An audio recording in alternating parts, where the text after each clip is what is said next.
నమస్తే, నేను మీ Satish. Welcome to SV6 news. ఇవాళ ఈవినింగ్ న్యూస్లోని ముఖ్యాంశాలు ఒకసారి చూద్దాం.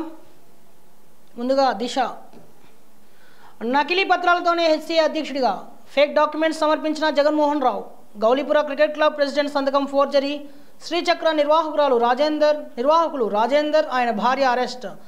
HCAలో అక్రమాలపై CID కీలక ప్రకటన. హైదరాబాద్ క్రికెట్ అసోసియేషన్లో అక్రమాలపై CID పలువురిపై కేసులు నమోదు చేసి ముగ్గురిని అరెస్ట్ చేసింది. ఇందులో భాగంగా CID అధికారులు ఇవాళ కీలక ప్రకటన విడుదల చేశారు. నిధుల దుర్వినియోగంపై HCA అధ్యక్షుడు జగన్మోహన్ రావు, కోశాధికారి శ్రీనివాసరావు, CEO సునీల్ అరెస్ట్ అయ్యారు. అలాగే శ్రీచక్ర క్రికెట్ క్లబ్ చెందిన రాజేందర్ యాదవ్, అతని భార్య కవితను CID పోలీసులు అదుపులోకి తీసుకున్నారు. ఫోర్జరీ డాక్యుమెంట్స్, నకిలీ దస్త్రాలు సృష్టించారని కేసులో CID విచారణ చేపట్టారు.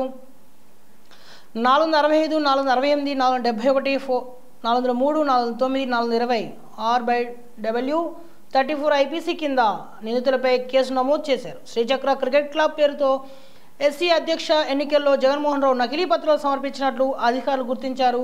Gowlipura cricket club president Srikrishna Yadav సంతకాన్ని Srichakra cricket club president Kavitha forgery చేశారు. ఆ ఫోర్జరీ పత్రాలను జగన్మోహన్ రావుకు ఆమె అందించినట్లు CID వెల్లడించింది. నకిలీ పత్రాలతోనే HCA అధ్యక్షుడిగా జగన్మోహన్ రావు ఎన్నికైనట్లు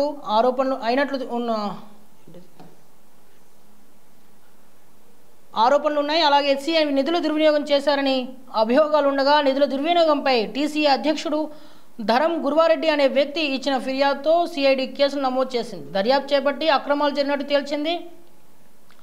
జగన్మోహన్ రావుకు కోశాధికారి శ్రీనివాసరావు, CEO సునీల్ సహకరించినట్లు ఆధారాలు అధికారులు గుర్తించారు. ఈ క్రమంలోనే జగన్మోహన్ రావు, శ్రీనివాసరావు, సునీత్, రాజేందర్ యాదవ్, కవితను అరెస్ట్ చేశారు. అదేవిధంగా సన్ రైజర్స్ హైదరాబాద్ HCA మధ్య IPL టికెట్ల వివాదంలో CID విచారణ వేగం పెంచింది. గత IPL సీజన్లో SRH, HCA మధ్య టికెట్ల వివాదం తీవ్ర స్థాయిలో కొనసాగిన విషయం తెలిసిందే. HCA అధ్యక్షుడు జగన్మోహన్ రావు అరెస్టు తీవ్ర సంచలనం సృష్టిస్తుంది. ఆయన CID విచారణలో భాగంగా ఆయన నకిలీ పత్రాలతో HCA అధ్యక్షుడిగా ఎన్నికైనట్లుగా మనకు తెలుస్తుంది. Gowlipura cricket club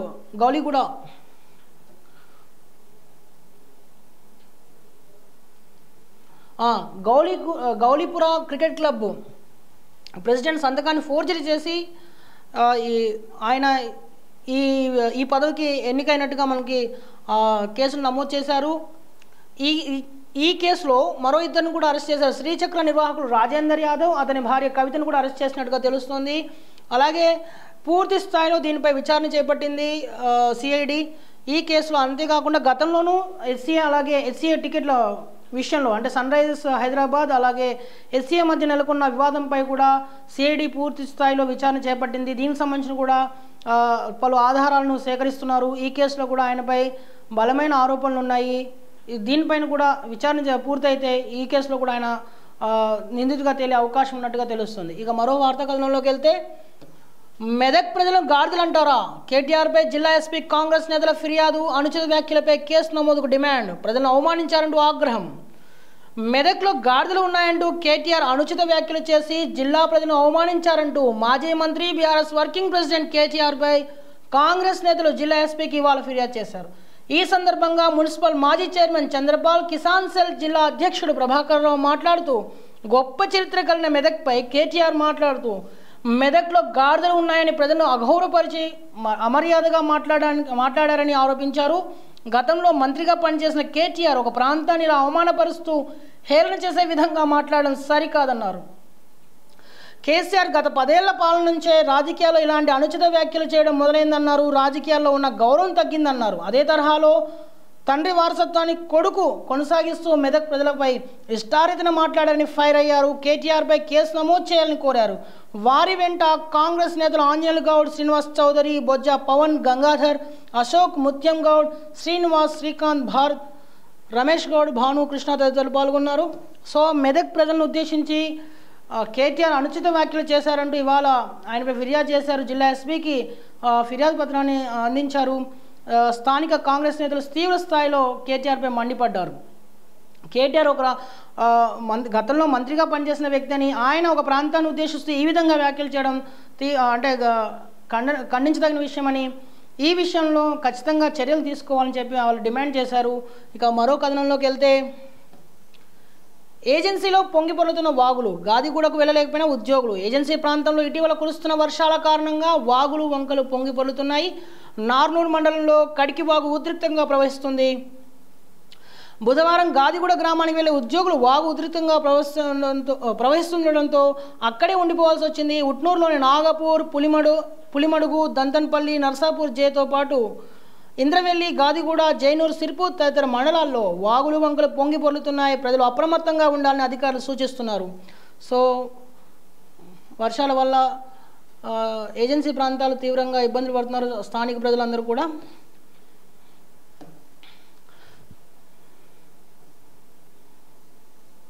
private school bus దగ్ధం, విద్యార్థుల త్రుటిలో తప్పిన ప్రమాదం. సంగారెడ్డి జిల్లా అమీన్పూర్లో ఘటన. అమీన్పూర్లో స్కూల్ బస్సు దగ్ధమైంది. ఈ ఘటనలో విద్యార్థులు పెను ప్రమాదం తప్పింది. వివరాల్లోకి వెళ్తే సంగారెడ్డి జిల్లా అమీన్పూర్ మున్సిపాలిటీ పరిధిలోని కృష్ణారెడ్డిపేటలో ఓ ప్రైవేట్ స్కూల్ బస్సు అగ్ని ప్రమాదానికి గురై దగ్ధమైంది. ఉదయం బస్సు కృష్ణారెడ్డిపేట కళ్యాణి ఎస్టేట్ వద్ద స్కూల్ పిల్లల్ని ఎక్కించుకోవడానికి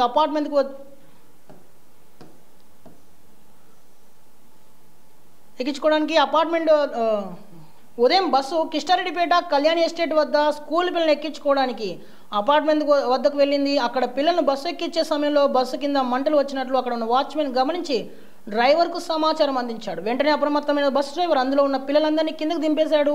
డ్రైవర్ సహాయకుడి చాకచక్యంతో పెను ప్రమాదం తప్పినట్లయింది. ఫైర్ ఇంజన్ వచ్చి మంటలను ఆర్పివేసింది. ఎవరికి ఎలాంటి ప్రమాదం జరగకపోవడంతో అంతా ఊపిరి పీల్చుకున్నారు. సో సంగారెడ్డి జిల్లా అమీన్పూర్లో ఈ ఘటన జరిగింది. స్కూల్ బస్సు, ఒక ప్రైవేట్ స్కూల్ బస్సు విద్యార్థులను ఎక్కించుకోవడానికి ఉదయం అక్కడ అపార్ట్మెంట్ వద్దకు చేరుకోగానే మంటలు చెలరేగినట్లు అక్కడ ఉన్న స్థానిక అపార్ట్మెంట్ వాచ్మెన్ గుర్తించాడు. వెంటనే ఈ విషయాన్ని అక్కడ ఉన్నటువంటి డ్రైవర్కి చెప్పడంతో అప్రమత్తమైన డ్రైవర్, అతని సహాయకుడు ఇద్దరు కలిసి వెంటనే పిల్లలందరినీ కింద దింపేయడం జరిగింది. ఆ తర్వాత ఫైర్ ఇంజన్ పిలిచారు. అప్పటికే ఆ బస్సు కూడా పూర్తిగా దగ్ధమైన కాలిబూడిదైంది. సో ఈ ఘటనలో పిల్లలైతే సేఫ్గా ఉన్నారు. వాళ్ళకి ఎలాంటి ప్రమాదం జరగకుండా ఆ డ్రైవర్ అలాగే అక్కడ ఉన్నటువంటి వాచ్మెన్ అందరూ కూడా చాకచక్యంగా వ్యవహరించారు. వాళ్ళందరినీ కూడా స్థానికులు అభినందించారు.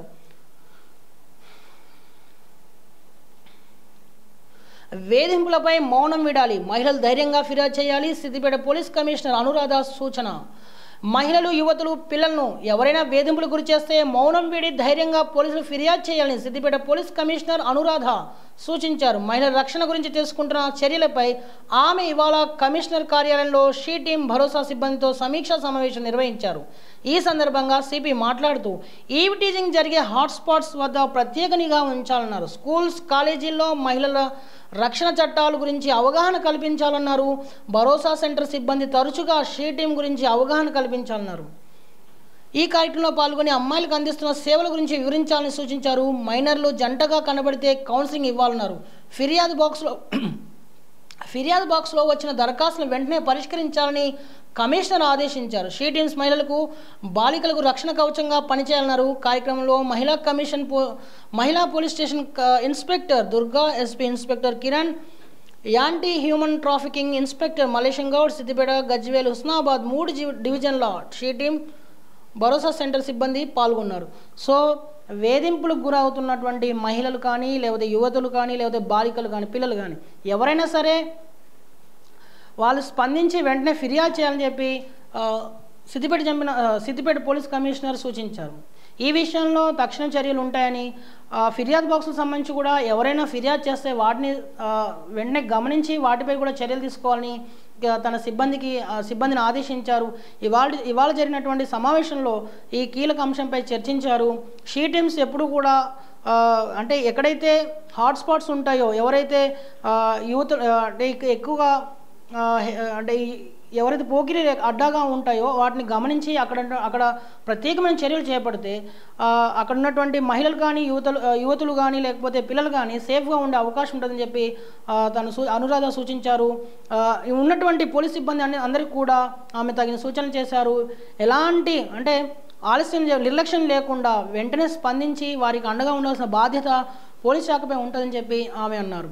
ఇక మరో కథనంలోకి వెళ్తే ఖమ్మంలో నిరుద్యోగుల నిరసన, గ్రంథాలయం వద్ద ప్లకార్డులతో వినూత్న ప్రదర్శన. ప్రభుత్వం వెంటనే జాబ్ క్యాలెండర్ రిలీజ్ చేయాలని నిరుద్యోగులు డిమాండ్ చేశారు.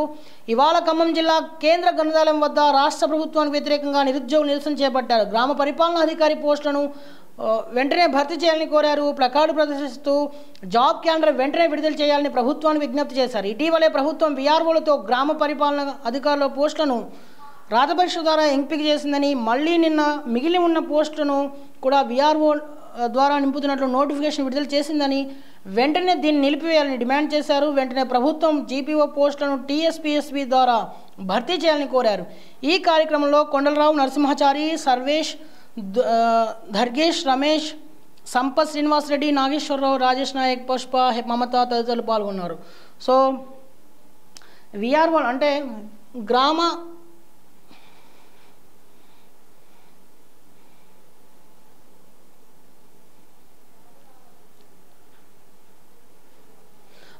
పరిపాలనా అధికారుల పోస్టులను వీఆర్ఓల ద్వారా భర్తీ చేస్తున్న అంశంపై ఖమ్మంలో నిరుద్యోగులు అయితే నిరసన ప్రదర్శన చేపట్టారు. ప్లకార్డులు చేతపట్టుకుని స్థానికంగా ఉన్న లైబ్రరీ దగ్గర వాళ్ళందరూ కూడా నిరసన కార్యక్రమంలో పాల్గొన్నారు. జాబ్ క్యాలెండర్ కూడా వెంటనే రిలీజ్ చేయాలని, అంతేకాకుండా ఈ ఏవైతే వీఆర్ఓల ద్వారా భర్తీ చేస్తున్నారో ఆ పోస్టులకు కూడా కొత్తగా నిరుద్యోగులకు అవకాశం ఇవ్వాలని, వీరి ద్వారా కాకుండా తమకు అవకాశం ఇవ్వాలని వాళ్ళు డిమాండ్ చేశారు. ప్రభుత్వం వీటిపై దృష్టి పెట్టాలని తమ నిరసన కార్యక్రమంలో పెద్ద ఎత్తున యువత వాళ్ళందరూ పాల్గొన్నారు. ఈ సందర్భంగా వాళ్ళు ఒకటే డిమాండ్ వాళ్ళది, గ్రామ పరిపాలనా అధికారులకు సంబంధించినటువంటి ఏవైతే పోస్టులు భర్తీ చేస్తున్నారో ఆ పోస్టులను వీఆర్ఓల ద్వారా కాకుండా తమ ద్వారా భర్తీ చేయాలని వాళ్ళు కోరుకుంటున్నారు. దీనిపై ప్రభుత్వం దృష్టి పెడుతుందని చెప్పి వాళ్ళు ఆశిస్తున్నారు. ఇక వెలుగు పేపర్కి వెళ్తే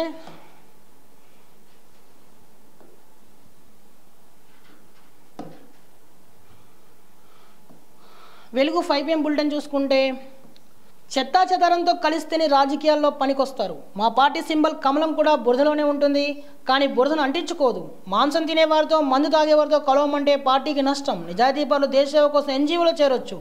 ఎవరితో కలవమంటే పార్టీ అభివృద్ధి జరగదు. బీజేపీ ఎంపీ కొండా విశ్వేశ్వరరెడ్డి సంచలన వ్యాఖ్యలు. చేవెళ్ల ఎంపీ కొండా విశ్వేశ్వరరెడ్డి సంచలన వ్యాఖ్యలు చేశారు. కొందరు నాయకులు మాంసం తినేవారితో, మందు తాగేవారితో కలవరని, అలాంటి వాళ్ళతో పార్టీకి నష్టమే తప్ప లాభం లేదన్నారు. చెత్తా చెదారం కలిస్తేనే రాజకీయాలకు పనికొస్తారని చెప్పుకొచ్చారు. కొంతమంది మంచితనంతో పార్టీకి నష్టం జరుగుతుందన్నారు. ఇవాళ నాంపల్లిలోని పార్టీ కార్యాలయంలో ఆయన మీడియాతో మాట్లాడుతూ బీజేపీ ఒక సైద్ధాంతిక పార్టీ అన్నారు. పార్టీకి విరుద్ధంగా మాట్లాడే వారిని ఉపేక్షించేది లేదన్నారు. గుండెల్లో జాతీయవాదం ఉన్న వారు టీ కూడా తాగరని చెప్పారు. రాజకీయాల్లో ఉన్నోళ్లకు ఇది కరెక్ట్ కాదన్నారు. తమ పార్టీ సింబల్ కమలం అని, అది కూడా బురదలోనే ఉంటుందని అన్నారు. కానీ బురద అంటించుకోదని చెప్పుకొచ్చారు. ఎవరితోనూ కలవం అంటే కుదరదని అన్నారు. ఇలాంటి వారు దేశ సేవ కోసం ఎన్జీఓలో చేరొచ్చని అన్నారు. వికారాబాద్ జిల్లాలో 3 గ్రూపులు ఉండేవన్నారు. పార్టీలో గ్రూప్స్ చేసేటోళ్లను సహించనని ఆయన చెప్పుకొచ్చారు. అలాంటి వారు తనకు పార్టీకి అవసరం లేదని అన్నారు. తనకన్నా చిన్నవాళ్ళు ఉంటే గట్టిగా చెప్తానని, పెద్దవాళ్ళైతే రిక్వెస్ట్ చేస్తానని చెప్పుకొచ్చారు.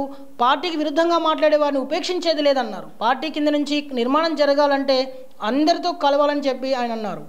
ఒక ఎంపీ గెలిస్తే పార్టీ అభివృద్ధి చెందినట్టు కాదని, అధికారంలోకి రావడం ముఖ్యమని చెప్పారు.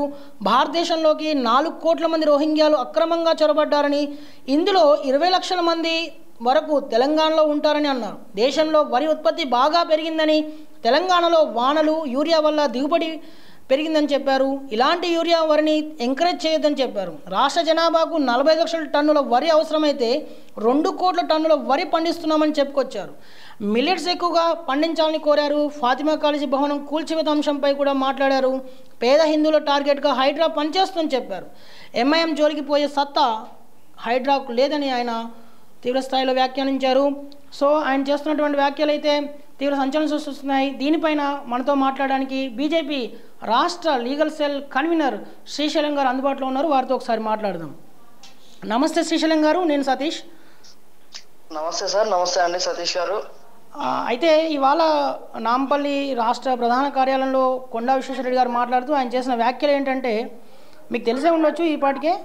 అయితే ఆయన చెత్తా చెదారం కలిస్తేనే రాజకీయాల్లో ఏ పార్టీ అయినా మనుగడ ఉంటుందని, అందరినీ కలుపుకుపోవాలని, అంటి ముట్టినట్టుగా అంటే ఒక మడి కట్టుకున్నట్టుగా ఉంటే వ్యవహరిస్తే పార్టీ బతికి బట్టగట్టడం కష్టమని చెప్పుకొచ్చారు ఆయన. దానిపైన మీరేమంటారు ఒకసారి? సతీష్ గారు, మన ఎంపీ గారు మాట్లాడింది ఏంటంటే, బీజేపీ పార్టీ అనేది డిఫరెన్స్, పార్టీ విత్ డిఫరెన్స్. అన్ని పార్టీల లాగా అధికారమే మాకు ముఖ్యంగా కాదు. మా పార్టీ యొక్క మెయిన్ సిద్ధాంతం, మూల సిద్ధాంతం ఏంటంటే nation first, party next, self last అనే కాన్సెప్ట్ తోటి మా పార్టీ పనిచేస్తుంది. అన్ని పార్టీల లాగా మేము ఖచ్చితంగా అధికారమే ముఖ్యం కాదు, మాకు దేశం ముఖ్యం. కాబట్టి విశ్వేశ్వరరెడ్డి గారు చెప్పిన విషయం ఏంటంటే దేశం ముఖ్యం. కాబట్టి ఆ క్రమంలో అన్ని విధాలుగా కొన్ని జరుగుతూ ఉంటాయి. అవన్నీ మనం చూస్తూ ఉండొద్దని చెప్పేసి వారు చెప్పడం జరిగింది. దాన్ని కొంతమందిని చిత్రీకరించే ప్రయత్నం చేస్తున్నారు. అది కాదు, మా పార్టీ కాన్సెప్ట్ దేశం ముఖ్యం, ఆ తర్వాత సెల్ఫ్, ఆ తర్వాత nation first, party next, self last అనే కాన్సెప్ట్ తోటి మా పార్టీ పనిచేస్తుంది. అదేవిధంగా మా విశ్వేశ్వరరెడ్డి గారు కొన్ని విషయాలు చెప్పారు. చైనా మన భారత్ కు బార్డర్ గత 50 సంవత్సరాలు సరిగా లేని కారణంగా చాలా అనేక మంది బంగ్లాదేశీయులు మన దేశంలో చొరబడి వాళ్ళు అక్రమంగా మన దేశం మీద, దేశ సంపదని తింటున్నారని కూడా వారు చెప్పారు. దాని మీద ప్రభుత్వం ఎంక్వైరీ చేసి వాళ్ళ ఓటర్ లిస్టులు కావచ్చు, వాళ్ళని అవన్నీ చెక్ చేయమని కూడా చెప్పడం జరిగిందండి. అంతే చెప్పారు. కానీ ఆయన అంటుంది కూడా, నిన్న ఒక వీడియో కూడా బాగా చక్కర కొట్టింది, మన వైరల్ కూడా అయింది. వీడియోని కావాల్సుకొని ఎడిట్ చేసిరు. విషయం ఏంటంటే అక్కడ ఒక కార్యక్రమం ఉంది, తన కార్యక్రమానికి వెళ్తున్నాడు. వీళ్ళు రండి అంటే వస్తా, మళ్ళీ తర్వాత వస్తా అని చెప్పేసి చెప్పడంతో వాళ్ళు వేరే మాట్లాడుతున్నాడు. దాన్ని ఎడిట్ చేసే ప్రయత్నం జరుగుతున్నది. మా పార్టీ ఒక క్రమశిక్షణ గలటువంటి పార్టీ, అట్లా ఏముండదు. రాబోయే రోజుల్లో తెలంగాణ బీజేపీ అధికారం రావడానికి అందరం కూడా ప్రయత్నం చేస్తున్నాము. ఇంకా మరో విషయం ఆయన అన్నారు, అంటే మందు తాగేవారిని అలాగే మాంసం తినేవారిని కొంతమంది అంటే దూరం పెడుతున్నారు, దీనివల్ల పార్టీకి నష్టం జరుగుతుంది, అందరినీ కలుపుకోవాలి కదా. మన పార్టీ సింబల్ కూడా కమలం బురదలా ఉంటుంది, అయినా బురద అంటించుకోకుండా అది దాని స్వభావ రీత్యా ఉంటుంది. అలాంటి అప్పుడు ఇలాగా వ్యవహరించడం తగదు కదా అని ఆయన అంటున్నారు. దీనిపై మీరేమంటారు? కొన్ని అభిప్రాయాలు ఉంటే చెప్పొచ్చు, కాకపోతే వారు ఆ స్టైల్లో చెప్పలేదు. అభిప్రాయాలు చెప్పారు. పార్టీ రేపు అధికారం రావడానికి కోసం మనం ఒక ఇంట్లో నలుగురు ఉంటేనే ఒక్కొక్కరికి ఒక అభిప్రాయం ఉంటుంది. కానీ ఈ భారతీయ జనతా పార్టీ అనేది ప్రపంచంలోనే అతిపెద్ద పార్టీ, అతిపెద్ద ప్రజాస్వామ్య పార్టీ. కాబట్టి మన అభిప్రాయం చెప్పడం, కొన్ని అభిప్రాయాలు చెప్తారు, అందులో తప్పేముంది. కానీ వారు పార్టీ అధికారంలో రావడం కోసం వారు కొన్ని అభిప్రాయాలు చేసారు తప్పితే, అంతేగాని ఒక్కొక్క మనిషికి ఒక అలవాటు ఉంటుంది. అలవాట్లు ఉన్నంత మాత్రాన అవి వ్యక్తిగత అలవాట్లని పార్టీ అలవాట్లుగా చూడలేం కదా. అది కూడా ఆయన అభిప్రాయం వ్యక్తం చేస్తున్నట్టుగా మనకు తెలుస్తుంది. అంటే పార్టీ ముఖ్యము, అంతేగాని ఈ వ్యక్తిగత అలవాట్లను చూసుకొని వాళ్ళని దూరం పెట్టడం వల్ల పార్టీకి నష్టం జరుగుతుంది కదా అనేది ఆయన అభిప్రాయంగా మనకు తెలుస్తుంది. సో పార్టీ నిర్మాణంపై దృష్టి పెట్టాలని ఆయన అంటున్నారు ముఖ్యంగా. అవునవును. కాకపోతే వారు అనే విధానం మనం కొంచెం తప్పుగా అర్థం చేసుకుంటున్నాం. కానీ పార్టీ అధికారం కోసం మనం అందరినీ కలుపుకొని పోవాలని వారు అన్నారు. దాని మీద కూడా మళ్ళీ మేము ఒకసారి రాష్ట్ర నాయకత్వం కూడా ఆలోచన చేస్తుంది. రేపు పొద్దుగాల అధికారం రావడం కోసము, అదేవిధంగా ఈ యొక్క తెలంగాణ అభివృద్ధి కేవలం బీజేపీ తోట అని ప్రజలందరూ నమ్ముతున్నారు. ఆ విషయాన్ని ప్రజలలోకి తీసుకోవడం కోసం అని చెప్పేసి కొన్ని విషయాలు చెప్పడం జరిగింది. ఈ సర్పంచ్ ఎన్నికలకు సంబంధించి పార్టీ స్టాండ్ ఎలా ఉందండి? ఎలా దాన్ని ముందు తీసుకెళ్తున్నారు? రాబోయే స్థానిక సంస్థల ఎన్నికల్లో రేపు సర్పంచ్ ఎలక్షన్లు వచ్చినా, ఎంపీటీసీ ఎలక్షన్లు వచ్చినా బీజేపీ ఒంటరిగా పోటీ చేస్తుంది. అత్యధిక సీట్లు బీజేపీ గెలవబోతున్నది. మనం చూస్తున్నాము, రాష్ట్రంలో కాంగ్రెస్ పార్టీ పైన పూర్తిగా వ్యతిరేకత వచ్చింది. అదే విధంగా బీఆర్ఎస్ పార్టీని నమ్మే స్థితిలో ప్రజలు లేరు. గత 10 సంవత్సరాలు తెలంగాణ రాష్ట్రాన్ని అన్యాయం చేసినటువంటి పార్టీ మన టిఆర్ఎస్ బీఆర్ఎస్ పార్టీ. ఇప్పుడు అలవిగాని హామీలు ఇచ్చినటువంటి కాంగ్రెస్ పార్టీ హామీలను నెరవేర్చకపోవడంలో పూర్తిగా విఫలమైంది. కాబట్టి ప్రజలు ప్రత్యామ్నాయం తెలంగాణకి, కాంగ్రెస్ కు ప్రత్యామ్నాయం బీజేపీ అని చెప్పేసి చూస్తున్నారు. రాబోయే స్థానిక సంస్థల ఎన్నికల్లో అత్యధికంగా ఎంపీటీసీలు, సర్పంచ్లు, జెడ్పీటీసీలు, జిల్లా పరిషత్ చైర్మన్లు, కార్పొరేటర్లు గెలవబోతున్నాము. తెలంగాణలో దాదాపు మేము సగం గెలిచినట్టే, అంటే 8 మంది పార్లమెంట్ మెంబర్లు గెలిచినాం. కాబట్టి మనకు కాంగ్రెస్ పార్టీ అధికారం వచ్చిన కొన్ని రోజులకే జరిగిన ఎలక్షన్లలోనే మంచి తీర్పు ఇవ్వడం జరిగింది. కాబట్టి రాబోయే స్థానిక సంస్థల ఎన్నికల్లో బీజేపీ అఖండ మెజారిటీ తోటి గెలవబోతుంది. రాష్ట్ర అధ్యక్షులుగా తాజాగా రామచంద్రరావు గారు ఎన్నికయ్యారు. సో ఆయన ఎంపిక అంటే సోషల్ మీడియాలో ఈ మధ్య బాగా ట్రోల్ అయ్యారు కూడా. అంటే ఆయన ఎవరికి పెద్ద తెలియదు, ఆయన అలాంటి వ్యక్తికి ఇచ్చారు అన్నట్టుగా. సో ఈ నాయకత్వం అంటే ఆయన నాయకత్వంలో అంటే విజయాలు సాధించే అవకాశం ఎంత మేరకు ఉంది? దీన్ని మీరు దీన్ని ఎలా కౌంటర్ ఇవ్వబోతారు? రామచంద్రరావు గారు దాదాపు 4 దశాబ్దాలుగా మన భారతీయ జనతా పార్టీకి వారు సేవలు అందిస్తా ఉన్నారు. వారు ఒక గొప్ప న్యాయవాది, వారు మంచి నిజాయితీ గల నేత. వారి నాయకత్వంలో భారతీయ జనతా పార్టీ ఖచ్చితంగా అనేక విజయాలు సాధించబోతుంది. రేపు రాబోయే జూబ్లీహిల్స్ బై ఎలక్షన్ కావచ్చు, స్థానిక సంస్థలు కావచ్చు, ఏ ఎలక్షన్ అయినా సరే రామచంద్రరావు గారి నాయకత్వంలో అనేకమైనటువంటి విజయాలు సాధించబోతుంది. వారు చాలా గొప్ప వ్యక్తి. వాళ్ళు ఆ రోజు ఉస్మానియా విశ్వవిద్యాలయంలో పిడిఎస్ ఆర్ఎస్యు వర్సెస్ ఏబీవీపీ జరిగినటువంటి అనేక ఉద్యమాలలో వారు పాల్గొన్నారు. వారు దెబ్బలు తిన్నారు, అరెస్ట్ అయినారు, జైలుకు పోయినారు. వారు అనేక ఉద్యమాలు చేసినటువంటి వ్యక్తి వారు. కాకపోతే మనకు అందరికి సౌమ్యం లేక కనిపిస్తా ఉన్నారు, కానీ వారు గొప్ప పోరాట యోధులు. మీరు చూస్తారు కదా, రాబోయే కాలంలో రామచంద్రరావు గారి నాయకత్వంలోనే అనేక విజయాలు సాధిస్తాం. రాబోయే స్థానిక సంస్థలు కావచ్చు, ఏ ఎలక్షన్ వచ్చినా కానీ మేము గెలవబోతున్నాం.